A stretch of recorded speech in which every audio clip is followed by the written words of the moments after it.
संस्कार है, ये हमारी परंपरा है, ये हमारे समाज को। हेलो फ्रेंड्स, आज मैं एक बार फिर एक महिला नेत्री की बायोग्राफी लेकर के आया हूँ। बुंदेलखंड क्षेत्र में निवास करने वाली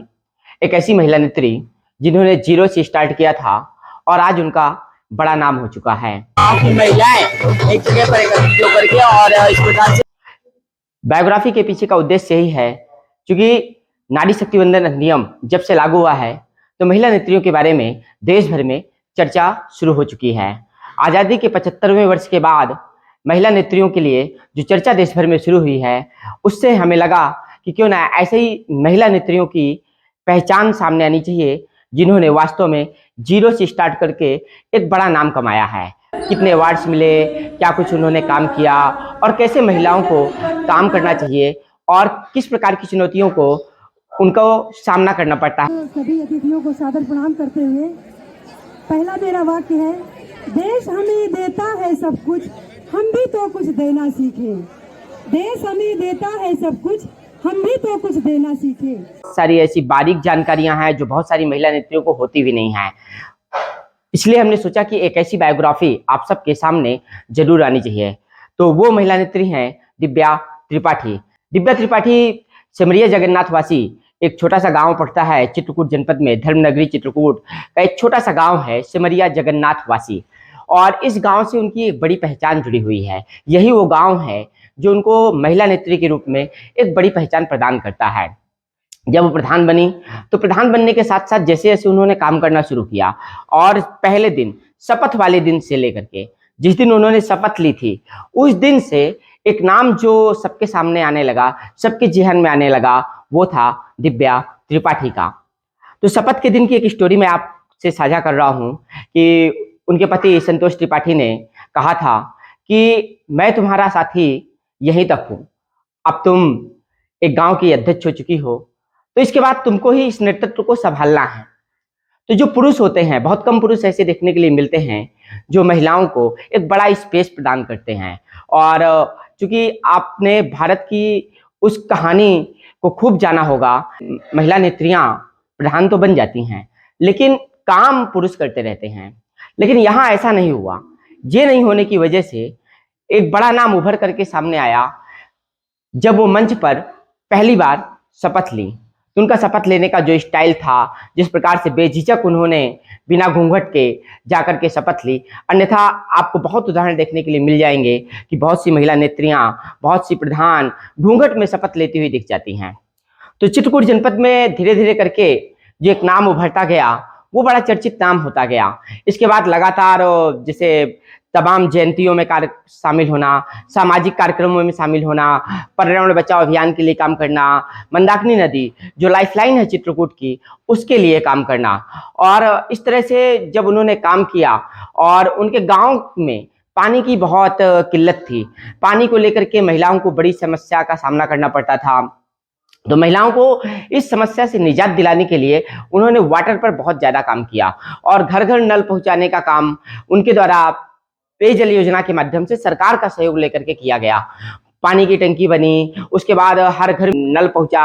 पाइपलाइन के द्वारा। तो गांव की महिलाएं जो पहले कुओं में पानी भरने जाती थी, जो आसपास के किसी हैंडपंप में पानी भरने जाती थी, और हालात तो इतने ज्यादा बुरे थे, बताते हैं कि गांव आधे से ज्यादा हैंडपंप खराब पड़े हुए थे। तो सबसे पहले उन्होंने उन हैंडपंप को बनवाने का, रिपेयर कराने का काम किया कि गांव की महिलाएं हैं, दिक्कत होती है पानी के लिए, बहुत किसी को कुएं में पानी भरने जाना पड़ता है, रस्सी लेकर के 21वीं सदी में भी पानी निकालना पड़ता था। ये बात मैं आपको 2015 के आसपास की बता रहा हूँ कि सन 2015 और 2020 के आसपास में भी ऐसे हालात, बुंदेलखंड जो पानी की किल्लत के लिए जाना जाता था, आप तो जानते हैं कि बुंदेलखंड में पानी की राजनीति कितनी ज्यादा हुई थी कि रेल भी पानी की जब पहुंची थी अखिलेश यादव की सरकार में, तो बहुत हाई प्रोफाइल मामला हो गया था कि मतलब एक सरकार है जो पानी को लेकर के राजनीति करती है। लेकिन एक्चुअल में क्या कहते हैं, दिक्कत तो थी। और सिमरिया जगन्नाथवासी में जब उन्होंने पानी को लेकर के काम कर दिया और तालाब बनवाए, तालाब में पानी नहीं रहता था, दिक्कतें थी पानी की बहुत ज्यादा।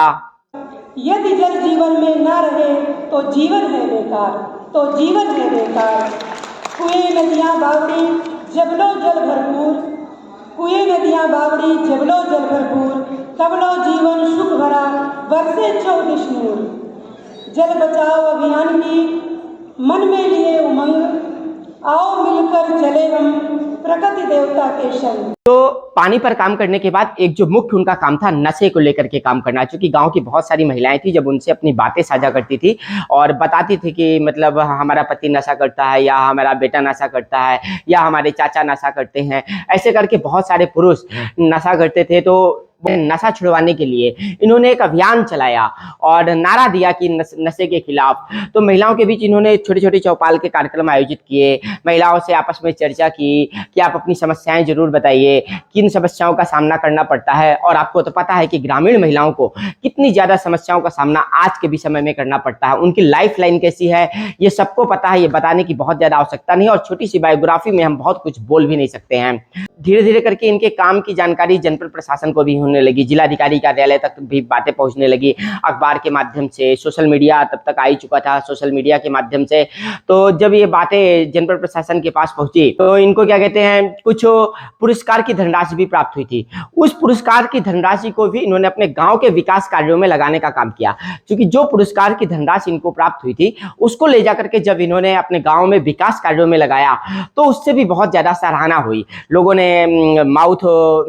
टॉक किया, लोगों ने आपस में बातचीत की कि जो पुरस्कार की राशि मिली हुई है उससे भी गांव का विकास करने का काम किया गया है। और इसको देखते हुए उत्तर प्रदेश सरकार ने भी, जब महिलाओं के लिए काम हो गया, नशे के खिलाफ काम हो गया और कुछ वीडियो वायरल होने लगे, तो उत्तर प्रदेश सरकार ने, योगी सरकार में ही इनको रानी लक्ष्मीबाई अवार्ड दिया जाता है। और रानी लक्ष्मीबाई के नाम से कौन परिचित नहीं है। रानी लक्ष्मीबाई वो शख्सियत है, वो नारी शक्ति का उदाहरण है जो भारत जब गुलामी में था, गुलाम भारत को आजादी दिलाने के लिए एक महिला ने, एक रानी ने जब बड़ी हुंकार भरी थी, तो जब ऐसा अवार्ड मिल जाता है इनके व्यक्तित्व को और विकास मिल जाता है।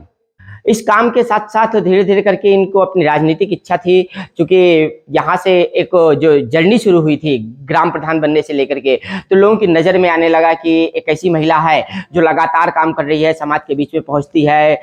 विभिन्न कार्यक्रमों में बहुत अच्छे से समर्पण के भाव से शामिल होती है और जिनकी आवाज़ में भी बहुत बड़ी एक ताकत है, जो बड़े अच्छे से क्या कहते हैं स्पीच डिलीवर करना जानती हैं, काफ़ी अच्छा भाषण दे लेती हैं। तो धीरे धीरे करके भारतीय जनता पार्टी की तरफ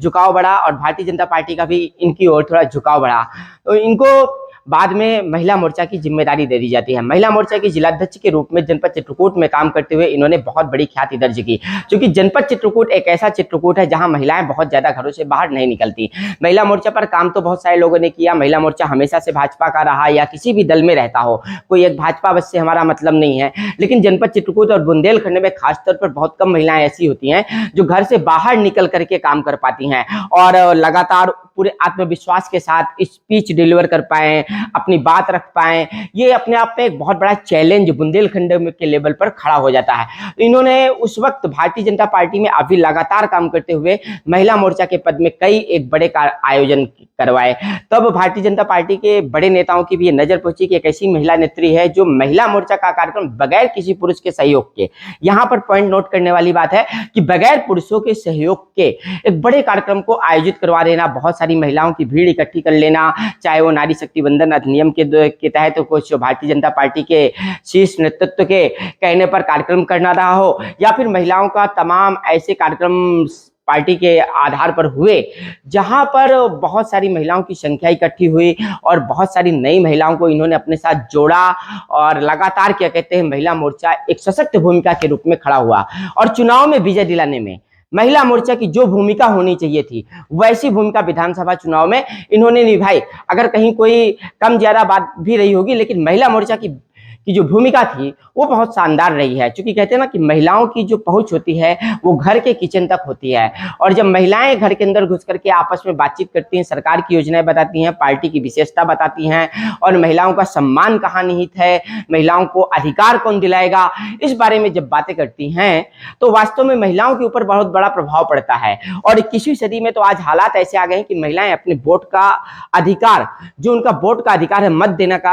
देने का अधिकार है, उसको सीधे क्या कहते हैं प्रयोग करना जानने लगी हैं। अभी तक हमारे देश में होता क्या चला आ रहा था कि पति जहां कहता है कि तुमको यहाँ वोट करना है, तो ग्राम स्तर हो या क्षेत्र स्तर की बात हो या विधायक या सांसद की बात हो, तो महिलाएं अमूमन जाकर के वहीं वोट डाल करके चली आती हैं। लेकिन जब से जागरूकता बढ़ी है, एजुकेशन बढ़ी है और जब से महिलाएं सक्रिय हुई हैं राजनीति में, सामाजिक कार्यों में, तो जो महिलाओं का जो आपसी कन्वर्सेशन हुआ है उस पर क्या कहते हैं बहुत बड़ा असर पड़ा है। और उसका जो असर ये रहा कि महिलाओं ने खुद वोट करना चालू किया अपनी सोच के आधार पर कि अगर उनको कमल के सामने का बटन दबाना है तो कमल के सामने का ही बटन दबाएंगे, अगर उनको किसी और दल के चुनाव चिन्ह के सामने का बटन दबाना है तो वो किसी और दल के चुनाव चिन्ह के सामने का बटन दबाएंगी। तो यहाँ पर क्या कहते हैं इनकी एक बहुत जबरदस्त भूमिका सामने आई थी। जब से नारी शक्ति वंदन अधिनियम जारी हुआ और उसके बाद से जिस प्रकार से महिलाओं को लेकर के एक बड़ा स्पेस देश और समाज में नजर आने लगा है, भारत के प्रधानमंत्री नरेंद्र मोदी ने कहा कि महिलाओं के अधिकारों को दिला करके रहूंगा।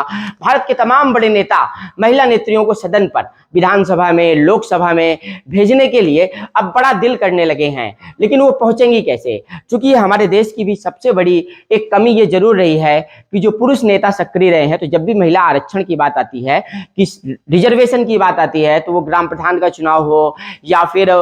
विधानसभा स्तर में या कहीं पर भी कोई भी बात हो, तो उन पुरुष नेताओं की वो महिलाएं आकर के उस पद के लिए चुनाव लड़ने लगती हैं या उस पद को प्राप्त करने की कोशिश करने लगती हैं जहां पर उनका कोई अधिकार नहीं होता। चूंकि वो सामाजिक स्तर पर काम नहीं करती हैं, वो राजनीतिक स्तर पर काम नहीं करती, वो एक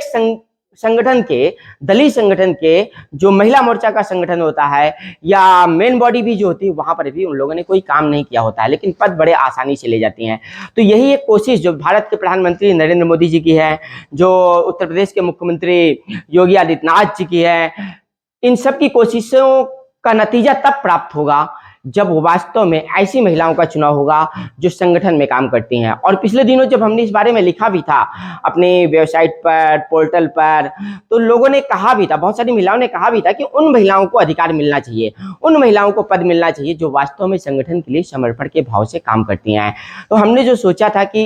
इस आधार पर ये होना चाहिए। और जो अवार्ड है इनके, एक बार मैं अंत में आपको बताता हूं, तो बेटियां अवार्ड से भी सम्मानित हो चुकी हैं, महारानी लक्ष्मीबाई अवार्ड से सम्मानित हो चुकी हैं। ऐसे तमाम तरह के अवार्ड आपको तो मेरे पीछे दिख जाएंगे जहां जहां ये सम्मानित होती रही हैं। ये पानी को लेकर के भी सम्मान मिला था। अब पानी को लेकर के एक बड़ी भूमिका, अब एक ऐसी महिला मैं आपको बता दूं तो इंटरनेशनल लेवल पर जो अंतर्राष्ट्रीय और राष्ट्रीय स्तर का प्रोग्राम था पानी को लेकर के, वहां बुंदेलखंड की ओर से चित्रकूट जनपद से रिप्रेजेंट करने पहुंची थी और वहां जाकर के इन्होंने बात रखी कि पानी की आखिरकार हमारे सामने चुनौतियां क्या हैं और 21वीं सदी में पहुंचने के बावजूद भी वाटर की किल्लत से जो हम जूझ रहे हैं उससे हम कैसे क्या कहते हैं निजात पाएंगे। और ये बात रखना राष्ट्रीय स्तर पर, तो जहां पद्मश्री पाए हुए लोग, जहां बहुत ज्यादा वैज्ञानिक शोध करने वाले